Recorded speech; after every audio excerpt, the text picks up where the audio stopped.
cyumvishije icyo kibazo kikaba cyaramugezeho. Ni ibintu byiza cyane rwose twishimiye nk'aba content creators. Ubwo rero urumva ni iby'agaciro cyane rwose. So ikindi kintu nabwira aba content creators bagenzi banjye, ni mushyira umutima hamwe kubera yuko mu minsi iri imbere monetization igiye kugira standard nziza mu gihugu cy'u Rwanda. Ariko hagati aho ndanabashishikariza, by the way, ndabashishikariza kuba mwakora content nziza zifite value, content zidasebya igihugu, zidasebya umuco nyarwanda, zidaharabika abanyarwanda.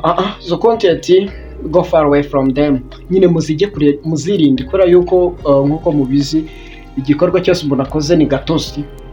Ni gatozi kubera yuko n'amategeko y'u Rwanda arahari. Ubwo rero ninambikira cyangwa ugatambikira ugavuga ibihabanye ibitari byo, so remember that the readership will catch you and will no kujya muri byinshi murabizi cyane.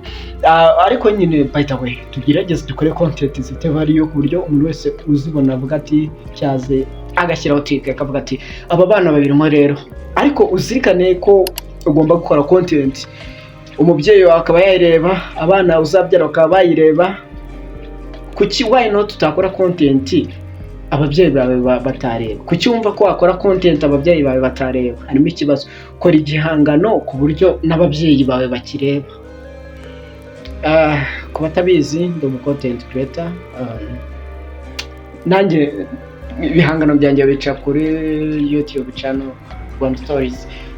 Ikindi ndagira ngo nyine mbumvishe uko umwanzuro wafashwe, uko babiganiriyeho. Ndavuga kuri icyo kibazo cya monetization hagati ya nyakubahwa Perezida wa Repubulika Paul Kagame n'umuhanzi Bruce Melody. Ndagira ngo mukurikirane ikiganiro bagiranye cyangwa se mukurikirane conclusion bafashe muri ino video ikurikira.